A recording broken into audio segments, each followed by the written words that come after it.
ಅವಾಗಲೇ ಹಾಕಿರೋ ವಿಡಿಯೋದಲ್ಲಿ ಈ ಸೀಸನ್ ಅಲ್ಲಿ ಮನೆ ಹೆಂಗಿರುತ್ತೆ ಅಂತ ನೋಡಿದ್ರಿ. ಸೊ ಈ ವಿಡಿಯೋದಲ್ಲಿ ಆ ಮನೆ ಮೇಕಿಂಗ್ ವಿಡಿಯೋ ಅಂದ್ರೆ ಹೆಂಗ್ ಕಟ್ಟಿದ್ರು ಅಂತ ನೋಡ್ತೀರಾ.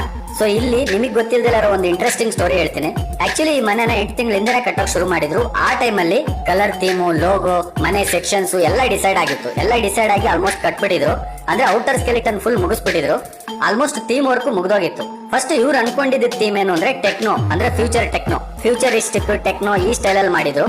ಸೊ ನೀವು ಲೋಗೋ ನೋಡಿದ್ರೆ ಗೊತ್ತಾಗ್ಬಿಡುತ್ತೆ, ಒಂದ್ ಸ್ವಲ್ಪ ಫ್ಯೂಚರಿಸ್ಟಿಕ್ ಟೆಕ್ನೋ ಸ್ಟೈಲ್ ಇದೆ. Almost interior futuristic techno style ಅಲ್ಲೇ ಮುಗಿಸ್ಬಿಟ್ಟಿದ್ರು. ಆಮೇಲೆ ಯಾವಾಗ ಮತ್ತೆ ಸುದೀಪ್ ಅವ್ರ ಜೊತೆ ಇಂಟ್ರಾಕ್ಷನ್ ಶುರು ಆಯ್ತು, ಅವ್ರು ಬರ್ತಾರೆ ಅಂತ ಕನ್ಫರ್ಮ್ ಆಗಿ ಅವ್ರ ಜೊತೆ ಮಾತುಕತೆ ಶುರು ಆಯ್ತು, ಅವಾಗ ಸುದೀಪ್ ಅವ್ರು ಹೇಳಿದ್ದು ಇದು ಸ್ವಲ್ಪ ಕನ್ನಡ ಥೀಮ್ ಇರಬೇಕು ಅಂತ. ಸೊ ಅವಾಗ ಮತ್ತೆ ಡಿಸ್ಕಷನ್ ಮಾಡಿ ಆದಷ್ಟು ನಮ್ ಕಲ್ಚರ್ ಡಿಪಿಕ್ಟ್ ಮಾಡೋ ತರ ಸ್ವಲ್ಪ ಡಿಸೈನ್ ಮಾಡಿದ್ದಾರೆ. ಮ್ಯಾಕ್ಸಿಮಮ್ ಎಲ್ಲಾ ಕಡೆ ಚೇಂಜ್ ಮಾಡಿದ್ದಾರೆ. ಹೊರಗಡೆ ಪ್ಯಾಲೇಸ್ ಹಾಕಿರೋದು, ಹಂಪಿ ರಥ ಹಾಕಿರೋದು, ಸೊ ಬೇಲೂರು ಶಿಲೆ, ಕಂಬಳ ಇವೆಲ್ಲ ಇನ್ಕ್ಲೂಡ್ ಮಾಡಿದ್ದಾರೆ. ಸೊ ಇವೆಲ್ಲ ಆಲ್ಮೋಸ್ಟ್ ಮುಗಿದ್ಮೇಲೆ ಎಲ್ಲೆಲ್ಲಿ ಮ್ಯಾಕ್ಸಿಮಮ್ ಚೇಂಜ್ ಮಾಡಕ್ಕಾಗುತ್ತೋ ಅಂದ್ರೆ ಗೋಡೆ ಪೇಂಟಿಂಗ್ಸ್ ಅಲ್ಲಿ ಅಲ್ಲಿ ಇಲ್ಲಿ ಚೇಂಜ್ ಮಾಡಿದ್ದಾರೆ. ಆದ್ರೆ ಎಲ್ಲಾ ಕಡೆ ಚೇಂಜ್ ಮಾಡಕ್ ಆಗಿಲ್ಲ ಇವ್ರಿಗೆ. ಲೋಗೋ ಮೊದಲೇ ಡಿಸೈಡ್ ಆಗಿ ಬ್ರಾಂಡ್ ಮೆಟೀರಿಯಲ್ಸ್ ಎಲ್ಲ ಹೋಗಿರೋದ್ರಿಂದ ಲೋಗೋ ಚೇಂಜ್ ಮಾಡಕ್ ಆಗಿಲ್ಲ. ಆಮೇಲೆ ನೀವು ಕಿಚನ್ ಅಲ್ಲಿ ನೋಡಬಹುದು, ಸೊ ಬಿಗ್ ಬಾಸ್ ಅನ್ನೋ ಲೋಗೋ ಫುಲ್ ಪಾಪ್ ಕಲರ್ಸ್ ಅಲ್ಲಿ ಇದೆ. ಅದು ಟೆಕ್ನೋ ಸ್ಟೈಲ್ ಅಂದ್ರೆ ಫ್ಯೂಚರಿಸ್ಟಿಕ್ ಸ್ಟೈಲ್ ಅದು. ಆಮೇಲೆ ಡೈನಿಂಗ್ ಟೇಬಲ್ ಸುತ್ತ ಚೇರ್ ಗಳು ನೋಡಿ ಫುಲ್ ಟ್ರಾನ್ಸ್ಪರೆಂಟ್ ಅಲ್ಲಿ ಇದೆ, ಅಂದ್ರೆ ಗಾಜಿನ ಚೇರ್ಸ್ ಇದೆ. ಅದೆಲ್ಲ ಒಂಥರ ಟೆಕ್ನೋ ಸ್ಟೈಲ್ ಬರುತ್ತೆ. ಆಮೇಲೆ ಇಲ್ಲೊಂದು ಆರ್ಟ್ ಇದೆ ನೋಡಿ, ಬೈನಾಕ್ಯುಲರ್ಸ್ ಇಟ್ಕೊಂಡಿರೋದು, ಅದು ಒಂದ್ ಸ್ವಲ್ಪ modern futuristic techno art under ಬರುತ್ತದು. ಆಮೇಲೆ ಇಂಟೀರಿಯರ್ ಅಲ್ಲಿ ಇನ್ನೂ ಕೆಲವು ಲೈನ್ಸ್ ಇದೆ ಟೆಕ್ನೋ ಲೈನ್ಸ್ ತರ.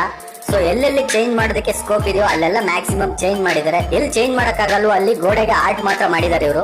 ಆಮೇಲೆ ಲೋಗೋನು ಇಷ್ಟು ಡಲ್ ಆಗಿ ಯಾವ ಸೀಸನ್ ಅಲ್ಲೂ ಇರ್ಲಿಲ್ಲ, ತುಂಬಾ ಡಲ್ ಆಗಿದೆ. ಕಲರ್ಸ್ ಎಲ್ಲ ತುಂಬಾ ಡಲ್ ಆಗಿದೆ, ಒಂಥರ ಟೆಕ್ನಾಲಜಿ ಲೋಗೋ ತರನೇ ಇದೆ.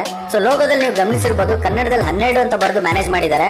ಸೊ ಎಲ್ಲೋ ಒಂದ್ ಕಡೆ ಲಾಸ್ಟ್ ಮಿನಿಟ್ ಚೇಂಜಸ್ ಮಾಡಿದ್ರು ಸ್ವಲ್ಪ ನಮ್ ಜನಕ್ಕೆ ಹತ್ರ ಆಗೋ ತರ ಕೆಲವು ಆರ್ಟ್ ಗಳು ಮಾಡಿ ಫೈನಲೈಸ್ ಮಾಡಿರೋದ್ರಿಂದ ಒಂದ್ ಸ್ವಲ್ಪ ಅಪ್ರಿಶಿಯೇಟ್ ಮಾಡ್ಲೇಬೇಕು. ಆಮೇಲೆ ಕನ್ನಡಕ್ಕೆ ಜಾಸ್ತಿ ಇಂಪಾರ್ಟೆನ್ಸ್ ಕೊಡ್ತಾ ಇರೋ ನಮ್ ಸುದೀಪ್ ಅವ್ರನ್ನ ಅಪ್ರಿಶಿಯೇಟ್ ಮಾಡ್ಲೇಬೇಕು. ಯಾಕಂದ್ರೆ ತುಂಬಾ ಜನ ದುಡ್ಡು ಇಸ್ಕೊಂಡು ಪ್ರೋಗ್ರಾಮ್ ಹೋದ್ರೆ ಸಾಕು ಅನ್ಕೊಂಡಿರ್ತಾರೆ. ಆದ್ರೆ ಕನ್ನಡ ಪ್ರೋಗ್ರಾಮ್ ಮಾಡ್ತಿರ್ಬೇಕಾದ್ರೆ ಕನ್ನಡಕ್ಕೆ ಇಂಪಾರ್ಟೆನ್ಸ್ ಇರ್ಲೇಬೇಕು ಅಂತ ಸುದೀಪ್ ಅವರು ಹಠ ಮಾಡಿ ಇವೆಲ್ಲ ಮಾಡಿಸ್ತಾ ಇರೋದು ನನಗೆ ತುಂಬಾ ಖುಷಿ ಕೊಡ್ತು. ಸೊ ಈ ಮನೆ ಡಿಸೈನ್ ಬಗ್ಗೆ ನಿಮ್ಗೆ ಏನಾದ್ರು ಇಂಟ್ರೆಸ್ಟಿಂಗ್ ಪಾಯಿಂಟ್ಸ್ ಗೊತ್ತಿದ್ರೆ ಕಮೆಂಟ್ ಅಲ್ಲಿ ಬರುತ್ತೆ ತಿಳಿಸಿ. ಸೊ ನೆಕ್ಸ್ಟ್ ವಿಡಿಯೋದಲ್ಲಿ ಸಿಗೋಣ. ಈ ವಿಡಿಯೋ ನಿಮಗೆ ಇಷ್ಟ ಆದರೆ ಪ್ಲೀಸ್ ಶೇರ್ ಆ್ಯಂಡ್ ಕಮೆಂಟ್ ಮಾಡಿ ಅಂತ ಹೇಳ್ತಾ, ಸಬ್ಸ್ಕ್ರೈಬ್ ಮಾಡಿ ಅಂತ ಹೇಳ್ತಾ ಈ ವಿಡಿಯೋ ಮುಗಿಸೋಣಂತೆ. ಜೈ ಹಿಂದ್, ಜೈ ಕರ್ನಾಟಕ ಮಾತೆ.